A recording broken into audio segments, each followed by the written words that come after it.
గచ్చిబౌలి అంజయ్యనగర్లో మరో 8 ప్రమాదకర భవనాలు గుర్తింపు. గచ్చిబౌలి అంజయ్యనగర్లో ఘటనాస్థలాన్ని హైడ్రా కమిషనర్ రంగనాథ్ పరిశీలించారు. కూలిన భవనం పక్కనే ప్రమాదకరంగా ఉన్న మరో భవనం కూల్చివేత పనులను ఆయన పరిశీలించారు.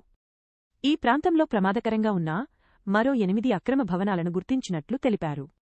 త్వరలోనే వాటిని కూల్చివేస్తామని స్పష్టం చేశారు.